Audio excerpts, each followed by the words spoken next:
और इस वक्त की बड़ी खबर आपको बता दें, शिवसेना के राज्यसभा सांसद संजय राउत से जुड़ी ये बड़ी खबर है। संजय राउत को अब 4 अगस्त तक ईडी की रिमांड में रहना होगा। अब से कुछ देर पहले पीएमएलए कोर्ट ने ईडी को संजय राउत की रिमांड दी है। 4 अगस्त तक की रिमांड मिली है एनफोर्समेंट डायरेक्टोरेट को। पात्रा चौल घोटाले में संजय राउत से अब पूछताछ करेगी 4 अगस्त तक ईडी। ईडी ने बताया जा रहा है कि कोर्ट में 8 दिनों की रिमांड मांगी थी, लेकिन वो ना मिलके 4 अगस्त तक यानी 4 दिन के लिए ईडी को रिमांड दी गई है संजय राउत की। और संजय राउत से जुड़ी ये बड़ी खबर इस वक्त आ रही है। बड़ी कामयाबी माना जा रहा है ईडी के लिए भी इसे, क्योंकि 4 अगस्त तक रिमांड में भेजे गए हैं संजय राउत। और इससे पहले पात्रा चौल घोटाले में मनी लॉन्ड्रिंग से जुड़ा जो मामला है उसमें 10 घंटे तक छापेमारी के बाद शिवसेना सांसद संजय राउत को रविवार को ही ईडी ने अपनी हिरासत में लिया। और राउत पर जांच में सहयोग ना करने का भी आरोप है। ईडी ने यह भी बताया कोर्ट में कि इससे पहले 3 बार उन्हें समन भेजे गए थे ताकि वो जांच में आए, पूछताछ में हिस्सा लें, लेकिन उनमें से सिर्फ 1 बार संजय राउत पहुंचे। पिछले दिनों वो इसलिए नहीं गए थे ईडी के समन भेजने के बावजूद, क्योंकि उन्होंने कहा था कि मॉनसून सत्र चल रहा है पार्लियामेंट का, इसीलिए वो उसके चलते बिजी हैं और ईडी के समन के बावजूद जांच में हिस्सा लेने नहीं पहुंचे थे।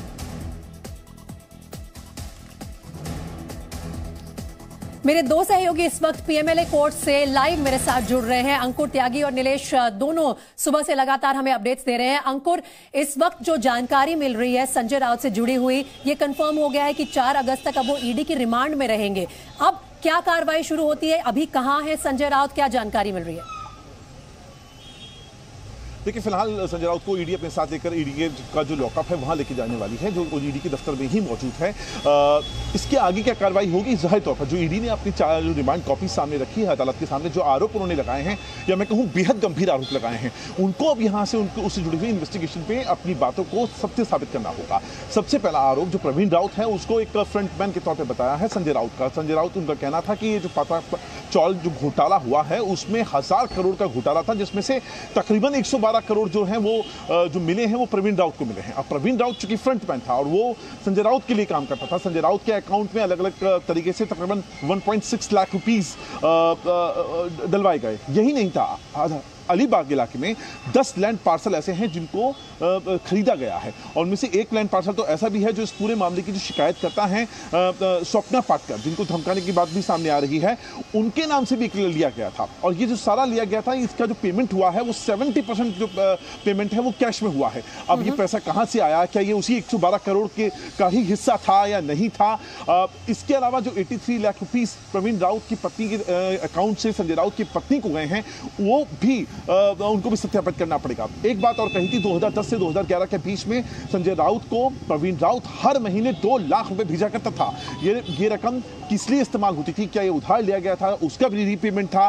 क्या कोई प्रॉपर्टी थी, उसका किराया था, उसका ये रीपेमेंट था? ये किस तरीके से था? इसका मनी ट्रेल क्या था? ये इनकम सोर्स क्या था? अब यहां से जो आरोप आपने लगाए हैं ईडी ने संजय राउत के ऊपर, उन न्याय व्यवस्था परफेक्ट न्याय हमें देगी और संजय राउत को जल्दी ही बाहर आ जाएंगे। बरोबर, चलो।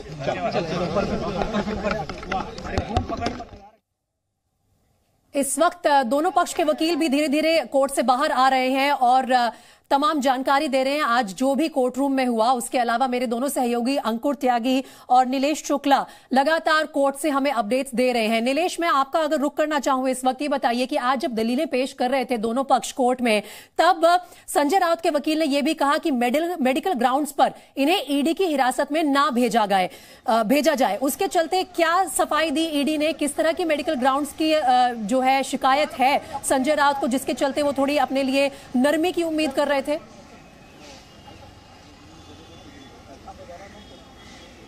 जी, आपको बताऊं कि संजय राउत, जिनकी अब से कुछ महीने पहले बाईपास सर्जरी की गई थी, और लगातार हम ये बताते रहे हैं कि सोर्सेस ने हमें बहुत पहले ही जानकारी दे दी थी कि संजय राउत के वकीलों के पास महज एक यही दलील रह जाती है जिसके माध्यम से जो कस्टडी है या तो उस पर रोक लगाते हैं या तो जो कस्टडी है उसकी जो टेन्योर है उसे ज़रूर कम करवाने की कोशिश करेंगे। और यही जो दलील है वो संजय राउत के जो वकील हैं उन्होंने पेश की। उन्होंने कहा कि संजय राउत दिल के मरीज हैं, कुछ महीने पहले उनकी बाईपास सर्जरी हुई, ज्यादा देर तक उनसे पूछताछ ना की जाए, उन्हें दबाव ना बनाया जाए, जिसको लेकर ईडी ने अपनी तरफ से पक्ष रखते हुए कहा कि अगर आप चाहे तो हम संजय राउत को जो मेडिकल फैसिलिटी है वो प्रोवाइड करेंगे।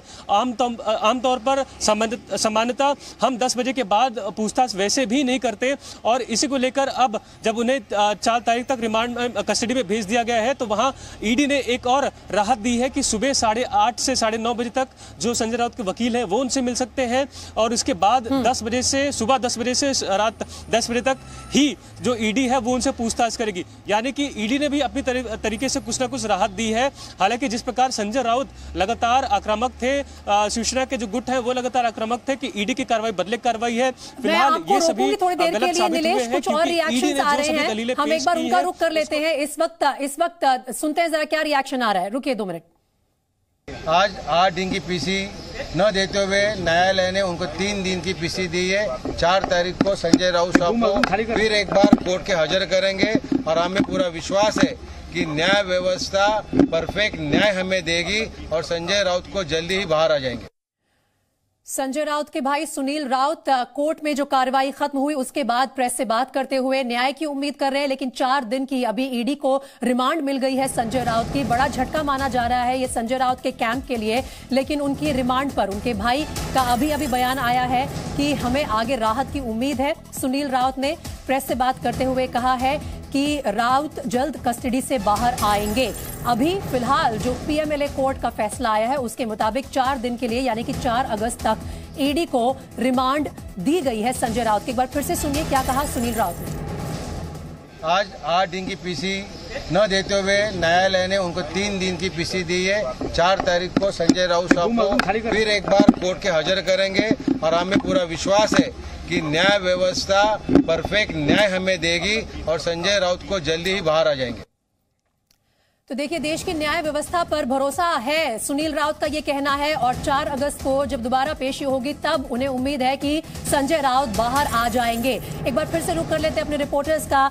अंकुर, अगर हम बात करें आज की जो तमाम कार्रवाई हुई है उसमें एक और बड़ा इल्जाम लगाया ईडी ने संजय राउत पर, और ये बड़ा ग्राउंड रहा कि उन्हें कस्टडी दी जाए संजय राउत की, क्योंकि वो बाहर अगर रहेंगे तो गवाहों और सबूतों को टैंपर कर रहे हैं। इसके चलते क्या कोई एविडेंस भी पेश किया गया था कोर्ट में?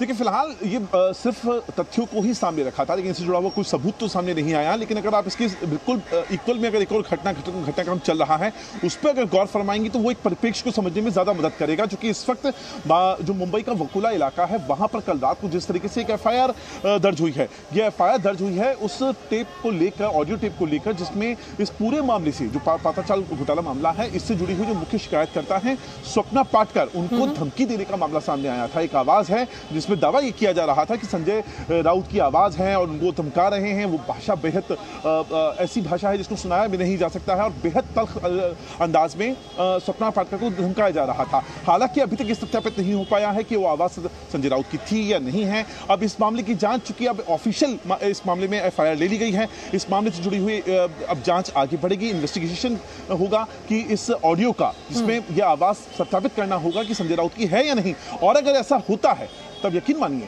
संजय राउत यहाँ ईडी के मामले में फंसे हुए हैं तो वहां दूसरा एक और मामला उनके खिलाफ चलता हुआ नजर आ जाएगा। मुसीबतें और बढ़ सकती हैं संजय राउत की, अगर वो टेप में उनकी आवाज ही निकलती है तो मुसीबतें और बढ़ सकती है। अंकुर, मैं एक बार नीलेश के पास जाना चाहूंगी। नीलेश, आपने सुना होगा सुनील राउत ने क्या कहा कोर्ट से निकल के। उन्होंने कहा कि ये हमारे लिए बड़ी कामयाबी है कि ईडी ने 8 दिन की रिमांड मांगी थी लेकिन उन्हें सिर्फ 4 दिन की रिमांड दी गई। क्या ये संजय राउत के पक्ष के लिए भी कह सकते हैं कि किसी हद तक उनके फेवर का भी फैसला रहा कि 4 अगस्त तक ही ईडी को रिमांड मिली है संजय राउत की? किस तरह से देख रहा है संजय राउत का वकील पक्ष इस डेवलपमेंट को?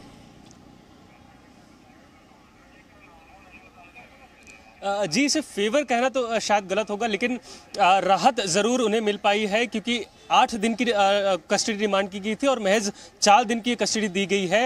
हालांकि सुनील राउत की हम बात कर रहे हैं, लेकिन ये वही सुनील राउत है जो कल तक ये बात कर रहे थे कि उन्हें किसी प्रकार की जो ईडी कार्रवाई हो रही है वो फर्जी कार्रवाई है, ऐसे में किसी प्रकार का जजमेंट आना ही नहीं है, ईडी उन्हें हिरासत में ले ही नहीं सकती। लेकिन देर रात हमने देखा कि तस्वीर कैसे बदली। पहले उन्हें ईडी ने संजय राउत को हिरासत में लिया और अब जब कोर्ट में पेशी हुई तो उन्हें 4 दिन की कस्टडी दी गई। अब 4 दिन की कस्टडी मिलना भी कहीं ना कहीं पे एक एक जो कानूनी पेच है उसमें ईडी को जीत दिला रहा है। हालांकि कोर्ट ने इस बात को 4 दिन तक इसलिए सीमित किया क्योंकि कोर्ट का कहना है कि इससे पहले भी आपकी कार्रवाई चलती रही है। आपने उनके भाई को समन भेजा था, वहां उनसे पूछताछ की। अगर उनके पत्नी के खिलाफ आपके पास कुछ डॉक्यूमेंट है तो उसे इकट्ठा करने में आपको ज़्यादा समय नहीं लगेगा। ज़्यादातर अधिकतर डॉक्यूमेंट्स आपके पास हैं, जानकारी आपके पास है, तो ऐसे में 8 दिन का लंबा कस्टडी देना जायज़ नहीं होगा। ऐसे में उसे हम सिर्फ 4 दिन तक सीमित करते हैं। तो राहत ज़रूर मिली है संजय राउत को, उनके वकीलों को, लेकिन ये राहत कितने दिन तक बरकरार रहेगी, ये एक बड़ा सवाल है। बिल्कुल। और अंकुर, अगर आपने आज सुना हो उद्धव ठाकरे की प्रेस कॉन्फ्रेंस को भी, अगर इस केस के तथ्यों के आधार पर बात की जाए तो उससे बच रहे थे उद्धव ठाकरे। उन्होंने कहीं ना कहीं इमोशनल कार्ड खेलने की जरूर कोशिश की, कहा कि अभी केंद्र सरकार जो है इन सभी एजेंसीज का इस्तेमाल कर रही है, उनका वक्त अच्छा चल रहा है, जब हमारे दिन आएंगे अच्छे तो फिर हम भी जवाब देंगे। लेकिन अगर केस के तथ्यों पर प्रैक्टिकली स्पीकिंग बात की जाए तो उसमें बहुत ज्यादा मजबूत केस नजर नहीं आ रहा है शिवसेना के इस नेता के पक्ष में। लेकिन फिलहाल उद्धव के लिए इस वक्त अपनी सियासी जमीन बचाना बेहद जरूरी है। यही मजबूरी है कि कहीं वो लीगल पॉइंट्स पर बात ना करके, लीगल ग्राउंड्स पर बात ना करके पॉलिटिकल ग्राउंड्स को ज्यादा आगे कर रहे हैं। कल भी अगर आपने देखा था, जब ईडी की जो कार्रवाई चल रही थी संजय राउत के घर पर, सुबह 7 बजे के करीब उनके घर पर टीम पहुंच जाती है। 9 घंटे उस वक्त उनके घर पे उनसे पूछताछ की जाती है। ये ठाणे इलाका आता है, ठाणे के पास में ही भांडुप नाम का इलाका आता है और उसके पास में ही ठाणे इलाके में जाकर उद्धव ठाकरे वहां जाते हैं और इस बात की आशंका जाहिर करते हैं कि आज किसी भी वक्त में संजय राउत की गिरफ्तारी हो जाएगी। और लगातार उनको लेकर एक विक्टिम जो एक ग्राउंड बनाने की कोशिश की जाती है कि ऐसा मामला है जिसके अंदर उनका कोई रोल नहीं है और उनको जानबूझकर इसके अंदर एक आरोपी के तौर पर पेश किया जा रहा है। सिर्फ एक राजनीतिक साजिश है। आज भी अगर आज प्रेस कॉन्फ्रेंस का आप पूरा आकलन करेंगे तो लगातार वो संजय राउत, और ये एक तरह की ऑप्टिक्स की पॉलिटिक्स है उद्धव ठाकरे का, ठाणे में और भांडुप में उस घर पर जाना जहां संजय राउत की मां, उनकी पत्नी, उनके जो घर वाले हैं बाकी के, उनके साथ मिलना, उन तस्वीरों का सामने आना, उसके बाद उनका प्रेस कॉन्फ्रेंस करना, एक राजनीतिक जमीन जो कहीं ना कहीं इमोशनल ग्राउंड्स पे खड़ी हुई है, उसको वहां पर तैयार करने की कोशिश की जा रही है। लोगों तक ये मैसेज पहुंचाने की कोशिश की जा रही है कि एक व्यक्ति है जो एक संस्था या एक पार्टी या उसके किए गए कामों को लेकर उनके खिलाफ लगातार बोल रहा है, वो संपादकीय लिख रहा है और इसीलिए उसको जानबूझकर इस तरह का केंद्रीय जो एजेंसी है उनका निशाना बना रही हैं। तो ये तमाम जो चीजें हैं इसके सियासी परिप्रेक्ष्य में देखने की ज्यादा जरूरत है फिलहाल। नीलेश, अब अगर ईडी की आगे की कार्रवाई की बात की जाए तो आज जिस आधार पर 4 अगस्त तक रिमांड मिली है ईडी को, उनमें क्या ये कहना गलत होगा कि 3 मेन पॉइंट्स थे ईडी के सामने। सबसे पहला पॉइंट ये था कि संजय राउत को फायदा पहुंचा है पैसों के लेन देन को लेकर। दूसरा पॉइंट ये था कि उनकी पत्नी के अकाउंट में भी पैसे ट्रांसफर किए गए थे। और तीसरा, प्रवीण राउत से संजय राउत तक रकम पहुंचने का जो ये पूरा नेक्सस उन्होंने बताया। इन बेसिस पर, इन 3 मुद्दों पर अब ईडी की कार्रवाई में आगे किस तरह के सहयोग की उम्मीद कर रही है ईडी? किस तरह की जानकारी चाहिए संजय राउत से ताकि ये केस आगे बढ़ पाए?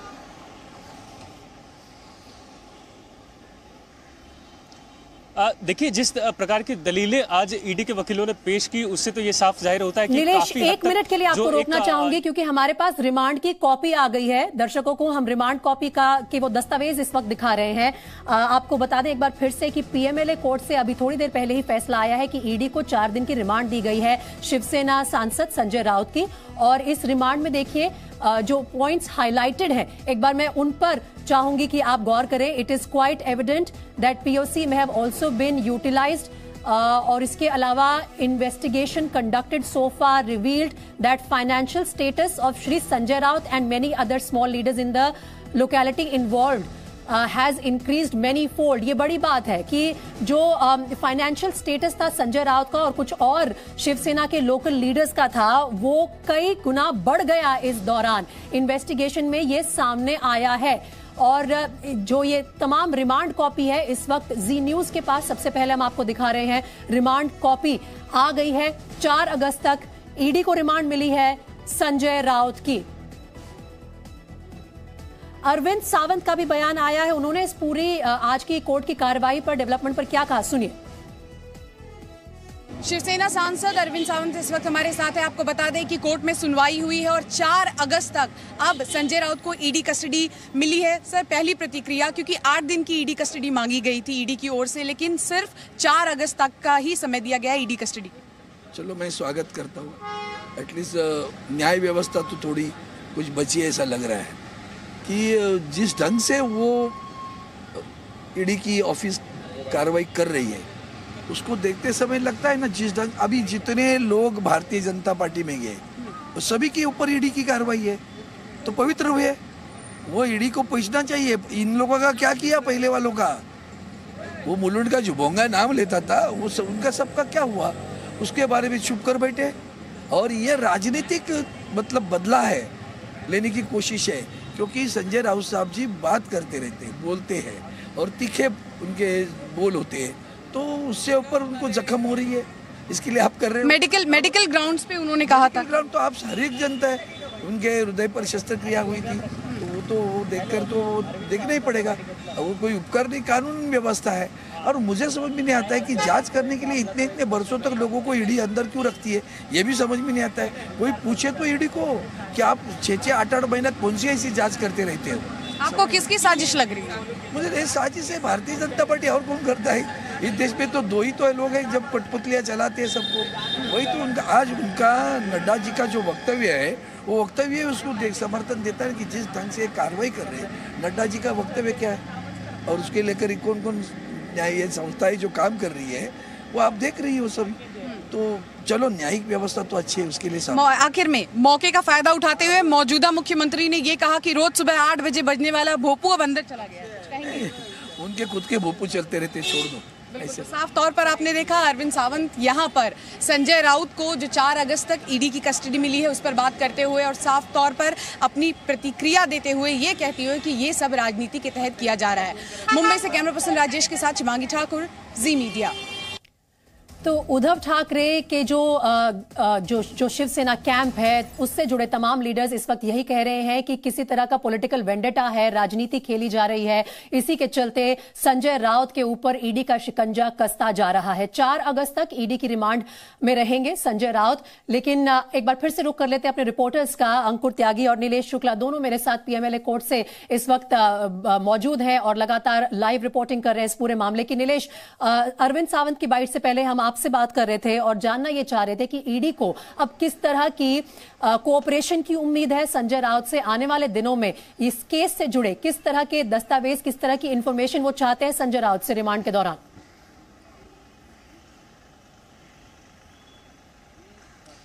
जी देखिए, जिस प्रकार की दलीलें आज ईडी के वकीलों ने पेश की उससे तो काफी हद तक ये समझ में आ रहा है कि ईडी के पास कई माफ कीजिएगा नीलेश, इस वक्त कुछ और तस्वीरें आ रही हैं, बेहद अहम तस्वीरें हैं। संजय राउत को ले जाया जा रहा है और देखिए अभी भी हाथ हिला रहे हैं अपने समर्थकों की तरफ। इसी अंदाज में अपने घर से भी निकले थे जब ईडी उन्हें अरेस्ट करके लेके आई थी और शायद इशारों में कुछ कह भी रहे हैं कि हार नहीं मानेंगे संजय राउत। कुछ ऐसा ही बयान दिया था उद्धव ठाकरे ने भी।